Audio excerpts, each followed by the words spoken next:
Good morning everybody. आइए हम आज क्लास 11th के लिए शेप ऑफ आर्बिटल पे डिस्कस करते हैं। शेप ऑफ आर्बिटल यानी कि हम लोग शेप ऑफ आर्बिटल नहीं, एटॉमिक आर्बिटल पे डिस्कशन करते हैं। तो इसके पहले आपने पढ़ लिया था आर्बिटल एवं क्वांटम नंबर, ये आपने पढ़ लिया था आर्बिटल एंड क्वांटम नंबर आपने पढ़ लिया था। आर्बिटल एंड क्वांटम नंबर आपको हमने पिछले वीडियो में बताया था। आज हम लोग इसमें पढ़ेंगे शेप ऑफ एटॉमिक आर्बिटल पढ़ेंगे हम लोग। तो शेप ऑफ एटॉमिक आर्बिटल में अब देखेंगे कि कैसे किसी एटम का आर्बिटल का शेप होता है। उसके पहले आप ये जान चुके थे मैक्स बर्न और श्रोडिंगर रिएक्शन से।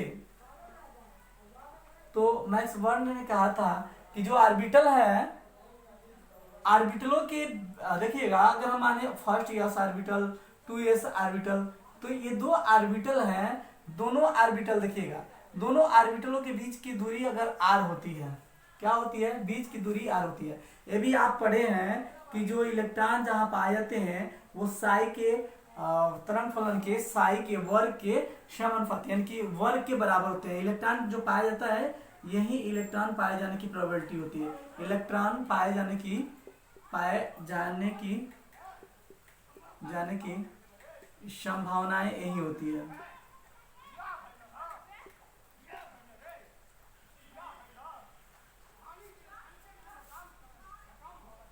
साई स्क्वायर इलेक्ट्रॉन पाए जाने की संभावना क्या इसी बिंदु पे होती है, ये हमने पढ़ लिया है। इलेक्ट्रॉन जो पाया जाता है उसके पाए जाने की संभावना क्या है, साई स्क्वायर पी, यानी कि तरंग फलन के अनुपाती इलेक्ट्रॉन यही पाए जाते हैं। लेकिन अगर हम देखें, एक बात देखें कि अगर ये नाभिक है, देखिएगा ये नाभिक है, अगर यहां बात करें, ये जो एरिया है यहां इलेक्ट्रॉन पाए जाते हैं, यहाँ जो है क्या होते हैं, इलेक्ट्रॉन पाए जाते हैं। और ये जो बीच की दूरी r है, यहाँ इस बीच में जो दूरी है, इस दूरी में क्या इलेक्ट्रॉन पाए जाने की संभावना नहीं होती। हम कहें यहाँ इलेक्ट्रॉन क्या होते हैं, इलेक्ट्रॉन नहीं पाया जाता है, बीच में इलेक्ट्रॉन नहीं पाया जाता है। और जहाँ इलेक्ट्रॉन नहीं पाया जाता है उसको हम लोग बोलते हैं नोड, नहीं पाया जाता है वहाँ हम उसको बोलते हैं नोड। यानी कि इलेक्ट्रॉन आर्बिटल में जहां इलेक्ट्रॉन नहीं पाए जाते हैं, उस एरिया को हम लोग क्या बोलते हैं, नोड। अब इस एरिया को हम लोग क्या बोलेंगे, नोड। यहाँ क्या नोड, इलेक्ट्रॉन नहीं पाया जाता है। जिस एरिया में इलेक्ट्रॉन पाए जाने की संभावनाएं कम होती है वो नोड कहलाता है। एक्चुअली आप देखेंगे, ये अगर हम देखें, ये नाभिक है, तो यहाँ पे फर्स्ट यस होगा, यहाँ जो इलेक्ट्रॉन होगा क्या होगा, फर्स्ट होगा, और यहाँ सेकेंड होगा, और यहाँ अगर हम बात करें ऐसे, तो यहाँ ये फर्स्ट यस है, 2s है, तो ये बीच में इलेक्ट्रॉन कुछ ऐसे जगह होंगे जहाँ इलेक्ट्रॉन नहीं पाए जाते हैं। उसी एरिया को हम लोग बोलते हैं नोड। क्या बोलते हैं, उस एरिया को हम लोग बोलते हैं नोड। आप नोड जान गए कि जहाँ इलेक्ट्रॉन पाए जाने की संभावनाएं कम होती है वहां क्या बोलते हैं, उसको नोड बोलते हैं। नोड देखिए दो प्रकार का होता है, एक रेडियल नोड और एक एंगुलर नोड। मिटाते हैं इसको। अगर हम नोड की बात करें तो नोड दो प्रकार का होगा, नोड दो प्रकार का पाया जाता है। कितने प्रकार का, दो पर। एक रेडियल नोड मतलब जहां इलेक्ट्रॉन पाए जाने की संभावनाएं कम होता है, उसे हम लोग क्या कहते हैं, नोड कहते हैं। और नोड दो प्रकार का होता है, एक रेडियल नोड और एक एंगुलर नोड। दो प्रकार के नोड पाए जाते हैं। यानी कि नोड कितने प्रकार के पाए जाते हैं, दो प्रकार के। तो आप बता दें, जहां पर इलेक्ट्रॉन एब्सेंट होता है उसे नोडल प्लेन कहते हैं। जहां इलेक्ट्रॉन देखिएगा, जहां इलेक्ट्रॉन एब्सेंट होते हैं उसे कहते हैं नोडल प्लेन। क्या नाम लेते हैं उसे, नोडल प्लेन। तो यानी कि अगर हम ये बात करें कि यहाँ अगर बात करें, देखेंगे तो ये अगर ये इस एरिया में देखेंगे, इस एरिया में इलेक्ट्रॉन मान लीजिए पाए जाते हैं, इस एरिया में इलेक्ट्रॉन पाए जाते हैं और यहाँ इलेक्ट्रॉन पाए जाते हैं यहाँ पे, तो ये जो बीच की दूरी है वो क्या कहलाती है? नोडल प्लेन कहलाती है। क्या कहलाती है? नोडल प्लेन कहलाती है। आप देख लीजिए, नोडल प्लेन कहलाती है। तो जहाँ जहाँ इलेक्ट्रॉन एब्सेंट होता है उसे नोडल प्लेन कहते हैं, और यहाँ इलेक्ट्रॉनों का जो तरंग होता है, एम्पलीट्यूड होता है, यहाँ इस एरिया में जो इलेक्ट्रॉनों का एम्पलीट्यूड होता है शून्य होता है। इलेक्ट्रॉन की एम्पलीट्यूड माने आयाम जो होती है वो क्या होती है? शून्य होती है। ये ध्यान रखना पड़ेगा। जहाँ इलेक्ट्रॉन नहीं पाया जाता है, जिस ऑर्बिटल के जिस जगह पे, वो इलेक्ट्रॉन की आयाम वहाँ शून्य होती है। ठीक है। और देखिए यह कहाँ से होकर निकलती है? हमेशा नोडल प्लेन न्यूक्लियस से होकर निकलती है। किधर से होकर निकलती है? न्यूक्लियस से होकर निकलती है।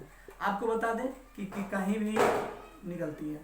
नोडों की संख्या कितनी होती है? अगर हम बात करें नंबर ऑफ नोड, तो आपका होगा नंबर ऑफ, अगर नोड की बात करें तो n-1 नंबर ऑफ नोड होता है। यानी कि नोडों की संख्या आपको गिनती करना हो तो क्या करेंगे? Number of node equal to n-1। और रेडियल जो नोड की संख्या होती है, देखिएगा जो रेडियल, ये ध्यान देना जरूरी है, ये इंपॉर्टेंट है। रेडियल जो नोड होती है, रेडियल नोड होती है n-l-1। क्या? n-l-1 नोड होती है। और एंगुलर नोडों की संख्या क्या होती है? एंगुलर जो नोड की संख्या होती है, एंगुलर नोड की जो संख्या होती है, number of angular node equal to होता है क्या? n। ये तो आपका हो गया, क्या हो गया? नोड हो गया कि नोड किससे करते हैं। अब थोड़ा हम लोग बाउंड्री शेप ऑफ डायग्राम देखेंगे, उसको नोट करेंगे। नोट करने के बाद हम थोड़ा बाउंड्री सरफेस ऑफ डायग्राम देखेंगे। सीमा सतह आरेख,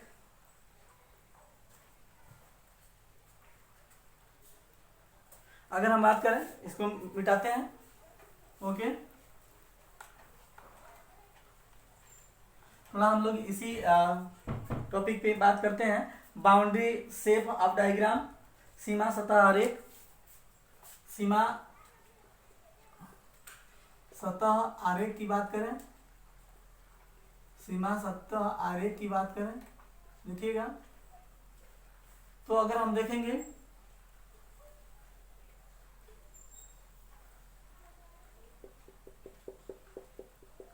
बात करें तो यहाँ इलेक्ट्रॉन फर्स्ट ये है, जो डॉटेड है इलेक्ट्रॉनों की संख्या दिखाता है, या इलेक्ट्रॉनों की पाए जाने की यहाँ संभावनाएं होती है।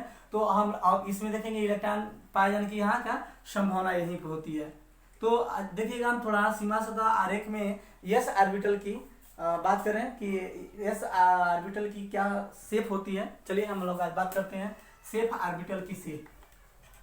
बात करें S orbital, shape of S orbital. चलिए एस ऑर्बिटल, अगर हम आज एस ऑर्बिटल कक्षक की प्रकृति आकार देखें तो कैसा होगा, इसके पहले आप देखेंगे एस ऑर्बिटल।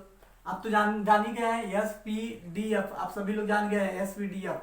तो एस ऑर्बिटल की हम ऑर्बिटल जान गए, S P D F orbital होता है। तो एस ऑर्बिटल की अगर हम आकार देखें तो उसके पहले हम जानते हैं कि अगर यल बराबर कितना 0, यल बराबर 0 तो m बराबर भी 0। ये किस ऑर्बिटल में होगा? एस ऑर्बिटल में होगा।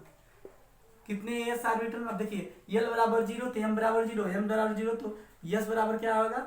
+1/2 -1/2, यानी कि 2 इलेक्ट्रॉन होगा। एस ऑर्बिटल कितना होगा? 2 इलेक्ट्रॉन एस ऑर्बिटल में होगा। तो देखिएगा एस ऑर्बिटल में ये सिंगल 0 है तो ये क्या होगा? सिंगल डायरेक्शन का होगा। पहले नंबर आता है सिंगल डायरेक्शन, और जहाँ सिंगल डायरेक्शन हो तो उसको हम लोग डायरेक्शन विहीन कर सकते हैं। ये क्या है? दिशा विहीन है, यानी कि सिंगल डायरेक्शन में ही जा सकता है। तो ये सिंगल डायरेक्शन में केवल जा सकता है। और ये आपका देखिएगा, अगर हम बात करें इसका वन डायरेक्शन में होता है, सिंगल इसको जगह पे वन डायरेक्शनल कर सकते हैं। वन डायरेक्शनल होता है, क्या होता है, वन डायरेक्शनल होता है। और ये इसमें एक चीज बता दें, n बढ़ने के साथ क्या, n क्या है, मुख्य क्वांटम संख्या बढ़ने के साथ ही ऑर्बिटल की एनर्जी, क्या, ऑर्बिटल का शेप और उसके साथ ही एनर्जी बढ़ती है। ये आपको ध्यान देना जरूरी है कि अगर मुख्य क्वांटम संख्या है, मुख्य क्वांटम संख्या बढ़ेगा, n की मान बढ़ेगा तो ऑर्बिटल की शेप बढ़ेगी, और शेप बढ़ेगी तो इसकी एनर्जी होगी, क्या होगी, इसकी शेप बढ़ेगी तो एनर्जी होगी। तो अगर हम इसकी बात करें तो ये कितने इसमें क्या इसका शेप होता है तो देखेंगे। अगर यस ऑर्बिटल का शेप बनाना चाहें तो शेप ऐसे बनाएंगे, आपका ये एक्स एक्सिस, ये आपका वाई एक्सिस और ये जेड एक्सिस। तो ये आपका यस ऑर्बिटल का शेप है, क्या है, यस ऑर्बिटल का शेप है। यहाँ आप बीच वाला मिटा देंगे। ये किसका शेप है, यस ऑर्बिटल का, ये आपका शेप है।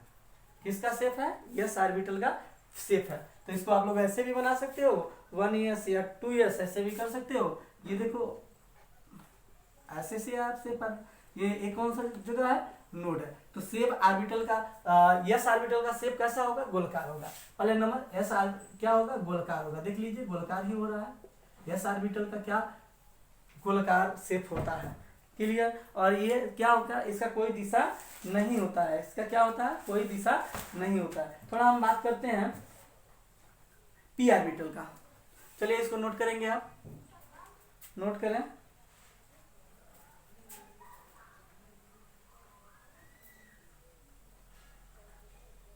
ओके, मिटाते हैं। तो अब हम लोग बात करेंगे पी ऑर्बिटल की शेप की। किसकी बात करेंगे, पी ऑर्बिटल की शेप की बात करेंगे। यहाँ पी ऑर्बिटल की शेप की बात करें, शेप ऑफ पी ऑर्बिटल देखेंगे। अगर हम बात करें पी ऑर्बिटल की तो हम यहाँ एल बराबर क्या होना चाहिए, 1। तो एम बराबर क्या हो जाएगा, एम बराबर होगा -1 0 +1। एल बराबर 1 होगा तो आपको बताए थे कि एल बराबर 1 तो पी ऑर्बिटल, तो एम बराबर क्या होगा, -1 0 +1। यानी कि कितने सब ऑर्बिटल, 3 सब ऑर्बिटल पाए जाएंगे। कितने पाए जाएंगे, 3 सब ऑर्बिटल पाए जाएंगे। ये आपको पता चला 3। ये क्या होगा, डायरेक्शनल होगा। क्या होगा ये, इसकी देखिएगा, इसका जो शेप होगा वो डम्बलाकार होगा, डम्बलाकार होगा। जो शेप कैसा होगा, डम्बलाकार होगा। और कितने ऑर्बिटल बने, 3 भी बने। एक बनेगा पी एक्स, देखिए कितने ऑर्बिटल, 3 ऑर्बिटल बने, 3 सब ऑर्बिटल बने। तो पी एक्स, दूसरा पी वाई और तीसरा पी जेड। 3 ऑर्बिटल बनेंगे, पी एक्स, पी वाई और पी जेड। कितने ऑर्बिटल, 3 बनेंगे कि पी एक्स, पी वाई और पी जेड। ये क्या होगा, डायरेक्शनल होगा, दिशात्मक होगा। क्या होगा, दिशात्मक इसकी संरचना होगी, ध्यान दीजिएगा। ये क्या होगा, दिशात्मक होगा। तो ये डम्बलाकार होगा, पी एक्स और पी वाई और पी जेड। ये हम बनाते हैं आपको इसका शेप। अब देखेंगे 3 होगा, ये 3 आप भी बनाना सीख लोगे। ये आपका कौन सा, Z axis, Y axis, X axis. यहाँ भी एक्स एक्सिस, वाई जेड। ये कौन सा, एक्स वाई जेड। 3 एक्सिस हुआ आपका। तो पहला क्या हुआ, पी एक्स होता है। क्या होता है, पहला पी एक्स होता है। तो आप पी एक्स ही बना दोगे ऐसे, ठीक, ओके, बनाते रहिए। ये बीच में मिटा दीजिए। ये कौन सा सेट, पी एक्स हो गया। और हम इसके बाद क्या हुआ, पी वाई। क्या हुआ, पी वाई बनाएंगे। तो पी वाई क्या होगा, ऐसे होगा। इस पोर्शन पे इलेक्ट्रॉन पाए जाएंगे। देखिए ये यहाँ मिटा देते हैं। ये पी वाई हो गया, जो पी ऑर्बिटल का से। और उसके बाद क्या है, पी जेड। पी जेड ऐसे, एक यहाँ और एक यहाँ। आपका 3 ऑर्बिटल कौन कौन, P X, P Y, P Z. ये कौन सा, पी एक्स, ये कौन सा, पी वाई और ये कौन सा, पी जेड। यानी कि आप देखिए शेप ऑफ पी ऑर्बिटल की बात करें तो शेप ऑफ इसमें एल की मान 1 होगा, एम का मान -1 0 1 प्लस 1 होगा, और शेप क्या होगा, डम्बलकार होगा। P X P Y P Z 3 प्रकार का आपका सब ऑर्बिटल मिला, 1 2 3 सब ऑर्बिटल मिला।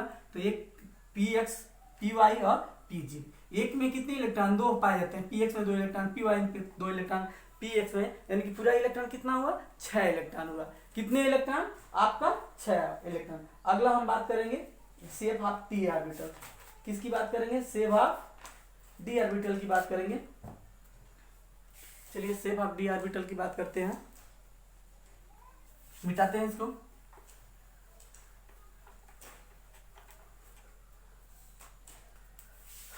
शेप ऑफ डी ऑर्बिटल, तो आप जानते हैं शेप ऑफ डी ऑर्बिटल में एल का मान क्या होना चाहिए, 1 था तो 2 होगा। एम का मान कितना होना चाहिए, एम का मान होगा -2 -1 0 +1 +2, यानी कि 1 2 3 4 5 सब ऑर्बिटल का निर्माण होगा। कौन क्या होगा, 5 सब ऑर्बिटल का निर्माण होगा। कितने सब ऑर्बिटल का निर्माण होगा, 5 सब ऑर्बिटल का यहाँ पे निर्माण होगा। तो इसको भी देखते हैं, 5 सब।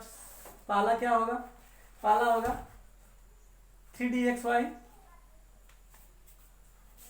3dxy, इसकी भी संरचना बनाते हैं 3dxy की। कैसे इसका शेप होगा, देखिएगा, इसका डबल डम्बलकार होता है इसका शेप, 1 2 और ये आपका एक शेप हुआ ये।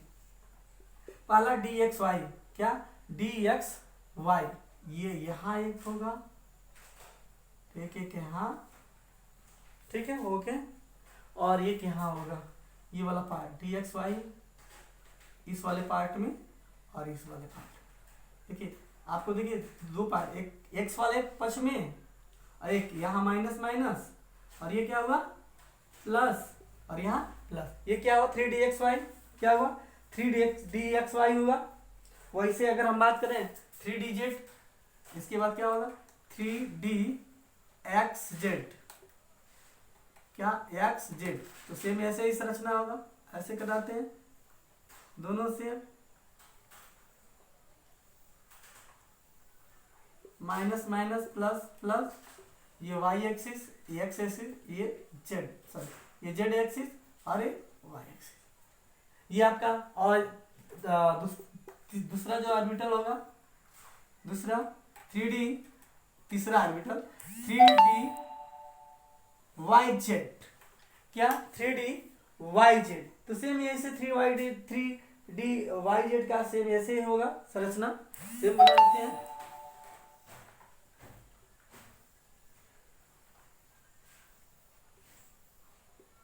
Minus plus, sorry minus plus plus, ये तो हुआ 3D। अभी 2 ऑर्बिटल और बचे इसकी संरचना। दो ऑर्बिटल क्या है, 3dx2y2, 3dx2y2। मिटाते हैं इसको, नोट कर लेंगे, आपकी बुक में भी दिया है, इसको नोट करेंगे। ओके, मिटाते हैं। जो चौथा ऑर्बिटल हमारा है, चौथा ऑर्बिटल क्या है, 3dx2y2, क्या होगा 3dx2y2। देखते हैं, अगर हम इसको y एक्सिस माने और इसको x एक्सिस माने, तो यहां से एक ये और एक ये, एक यहाँ पे और एक यहाँ पे, ये आपका ये संरचना हुआ क्या 3dx2y2 का, और एक और बचा क्या 3dz2, क्या 3dz2। ठीक है, ये संरचना कैसे होगा, अगर ऐसे ये x एक्सिस, ये y x sorry z axis, तो यहाँ से एक संरचना और एक यहाँ और बीच में थोड़ा दिखाएंगे, तो इस तरह की संरचना आपकी होगी शेप ऑफ डी ऑर्बिटल। तो आज हम लोग शेप ऑफ एसपीडीएफ की शेप पढ़ लिए, और अगले वीडियो में हम लोग पढ़ेंगे एनर्जी ऑफ ऑर्बिटल, कक्षकों की ऊर्जाएं पढ़ेंगे, NaL+ रूल पढ़ेंगे, आप बाउ का नियम पढ़ेंगे, हुंड का नियम पढ़ेंगे, बस आपका पाउली अपवर्जन का नियम पढ़ेंगे। बहुत ही कम बचा है, तब तक आपको धन्यवाद मेरी वीडियो वॉचिंग करने के लिए। Okay, thank you.